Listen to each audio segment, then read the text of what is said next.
Sorry for the clickbait title. Hello and welcome back to my channel, guys. My name is Buri and today we're going to talk about my drum processing. This was a popular demand. So we're going to check out exactly what I do on my drum processing. There's a tiny bit of what I'm going to show you right now already in another mix breakdown video that I did a couple of weeks back for the cover that I did of Saliva's Weight of the World. But right now we're going to go into detail on the drums. And we're going to A-B them, listen to them, how it sounds raw out of the plugin and how my processing affects it. None of these plugins will be unknown, so you've most probably have seen it on other channels already. We're going to take the drums that I did on Sick Riff Saturday episode 39, which sounded like this.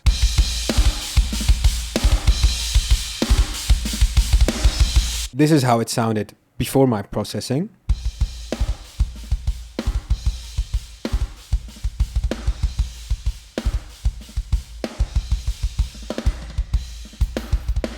Which is just the Monarch kit raw, the default Monarch kit. I didn't even change the mixing preset because I route them. Okay, let me get into that real quick.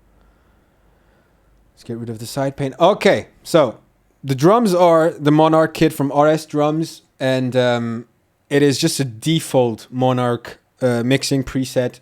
Why? I mean, you could also do all the mixing and stuff inside the plugin, but as soon as you route them into multiple channels instead of just the one stereo channel, the mixing stuff doesn't apply. That's what I learned from all the rsdrums videos. So, you know, the sub mixing, the bleed, the processing, all these stuff only work for the stereo track, which is also great because then you don't have to do all the stuff that I'm going to show you right now.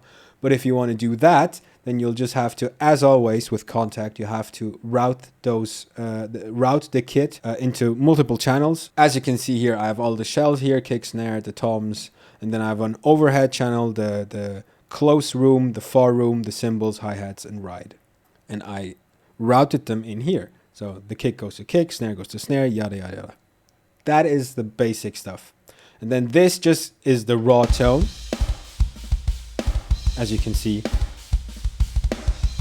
And if we now, for example, check out my mixing window here, these are all the channels that I just showed you. From these channels, I go into buses. So as we can see on top here, we have the kick sum, snare sum, tom sum, and then the overheads, room, cymbal. I think, yeah, that's it.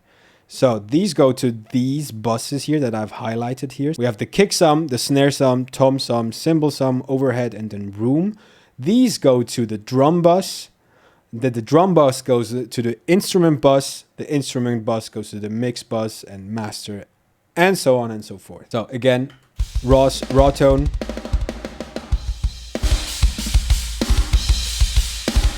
Process. So what does that mean? Let's start off with the instrument bus because that's how I learned, because we do top-down mixing. That's just what everyone does thanks to Nolly, because he's our master here. First thing that happens is Slate Digital's FG Gray compressor.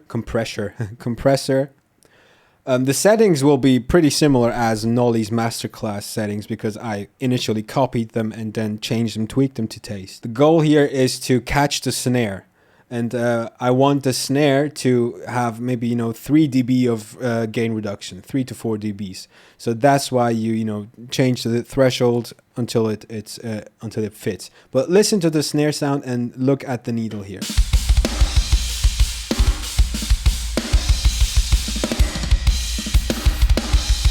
So we have a fast attack, even faster release. The threshold, like I said, you have to tweak it to taste. The ratio is 4:1. Another thing that Nolly did here was you have the sidechain high pass filter, so everything below 60 hertz or whatever hertz you set this knob, it will be rolled off a bit. Then you have the makeup gain and the mix. You want to have it 100% or less. I have it 100%, and this is what that does. I'm gonna bypass all of these. And now we can hear what this does. Alone, all these separate plugins, isolated, they don't do much of a difference.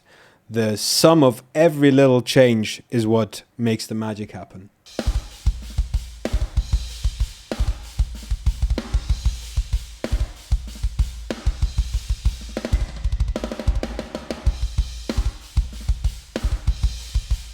So almost no audible difference, but what it does is it catches the snare and just pushes it a bit down. Not only the snare, but everything else as well. Okay, next we have the FG Red, also from Slate Digital.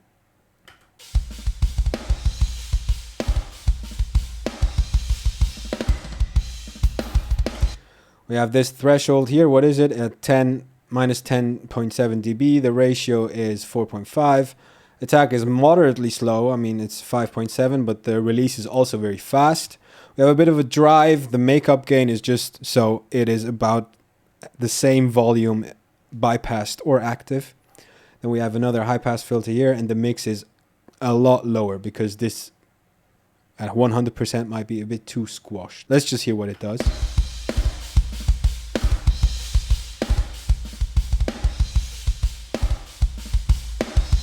You can hear the difference.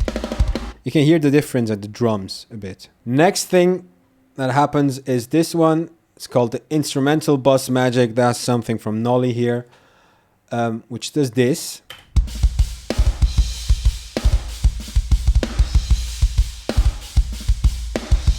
I'm going to link a 2-hour masterclass by Nolly in the description below, where he also explains what those separate things do. For example, you know, inside the distressor, what does this button do, and so on and so forth. So first, distressor, active. Then we have the FGN EQ, which we can see we have 5K boosted about 1.5 dB. Then we have 18K boosted slightly 1.42, and then we have 100 Hertz we boosted 1.25 dB. And then the last EQ is the custom series equalizer, which has the 12K at 2.39 dB, which does this. In my opinion, it just opens it up a bit. Also 100 Hertz, we have boosted half a dB.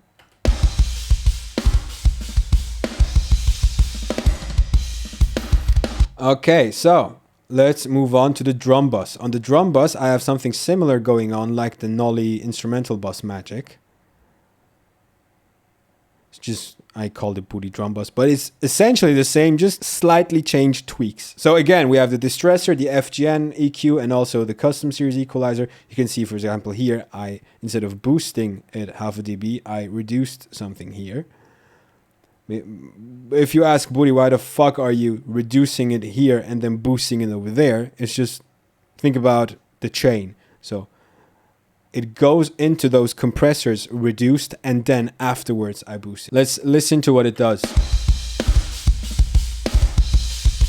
By now we can hear the kick is very boomy, right? So as soon as I show you the kick processing, it will sound a bit different again. All right, so let's go to the kick. First, we have an EQ. So we reduce a bit of this one here. Also, this one, this is just boom, boom, boom, right? Tiny bit reduced. Then we give a bit of body to it. A shelf, high shelf, just to make it more a bit clickier. As well, the same here. That click tone or note I reduced. After the EQ, it goes into smash and grab, just a compression. You could also use other compressors. We have the threshold at minus 17.9 dB. I added a bit of beef, went to 1.2 dB, and also a bit of air at 2.6 dB. A little bit of saturation. And the mix is at 76% without the processing. With the processing. All right, let's go to the snare. For the snare, the EQ doesn't look as wild as the kick. I have a tiny bit of a high pass filter, and then this ding, ding. I didn't like that ding. I wanted to have that also a bit boosted. Good. And then again, smash and grab, this time in snare mode. trying to get somewhere around -3 to -5 dB gain reduction, depending on how hard I hit it. Also a bit of beef, a bit of air, a bit of saturation. Processing off. And now on. Okay, let's move on to the toms. Actually, the only part I have some toms is here. And I only have smash and grab here, which doesn't do very much. Actually, we could just...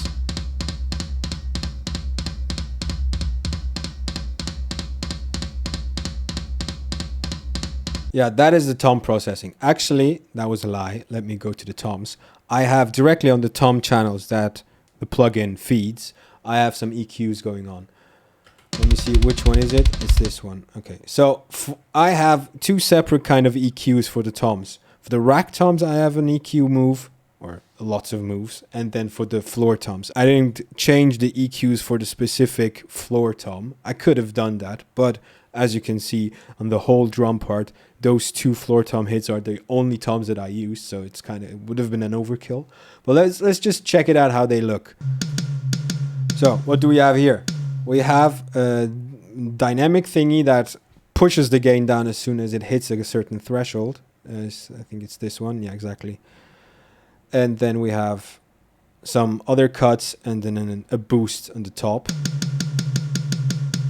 Let's remove this one quickly. That's how it sounds without. And then let's move on to the floor toms, because the other rack tom is the same. This has even a bigger dynamic one that pushes the frequencies down. Let's bypass it.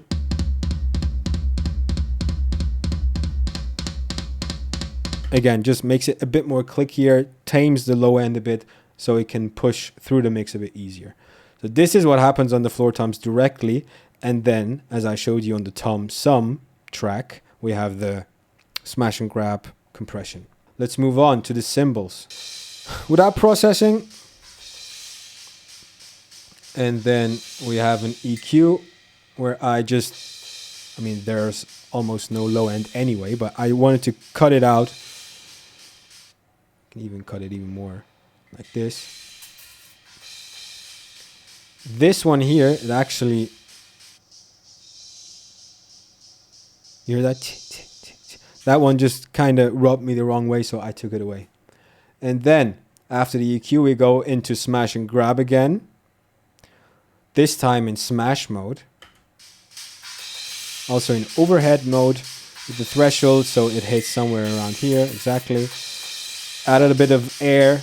The beef is the same. Add a bit of saturation, and that's it. Now come my favorite parts. Overhead first. All right, I added this one because I wanted to get rid of the kick a little bit more. So, and a high pass filter here, and that's it. And then again, smash and grab in grab mode. Also in overhead mode. A bit beef, a bit air, a bit saturation. It's always pretty much the same moves, just to taste, so you get a couple of dBs of gain reduction here. Next, we have the room. This is the fun part, the room.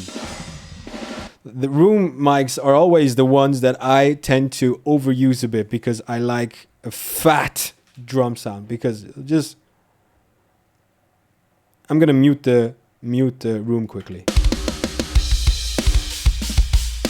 It sounds nice. But now it's alive, dude.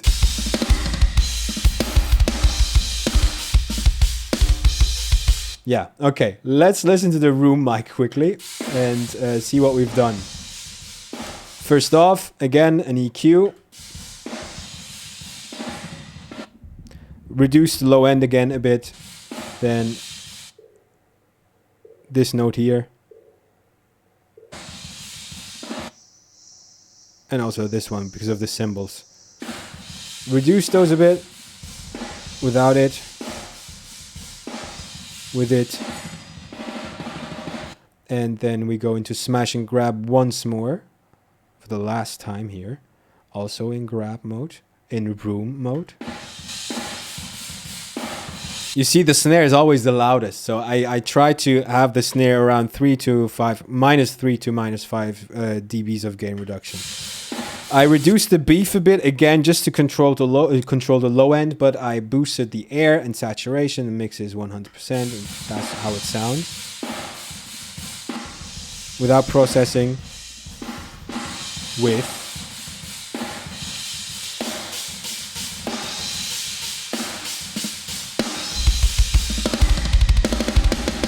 So the whole drum processing off again.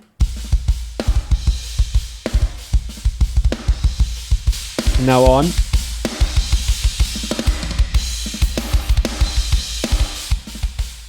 The instrument bus off. On.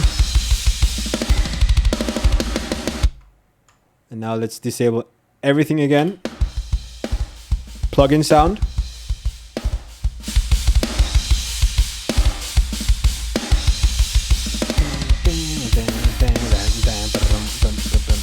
That's it, guys. That is my drum processing. For now, this is everything I learned so far.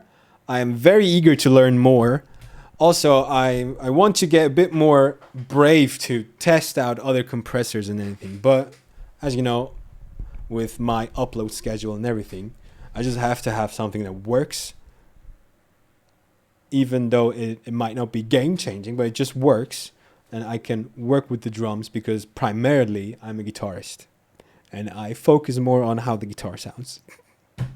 Anyway, it was my most wanted and demanded video, judging by all these comments that I received on the last Sacred Saturday episode. If this was helpful and if you enjoyed the video, then please, as always, leave a thumbs up, leave a comment below, and also subscribe to my channel. Peace out. See you next week.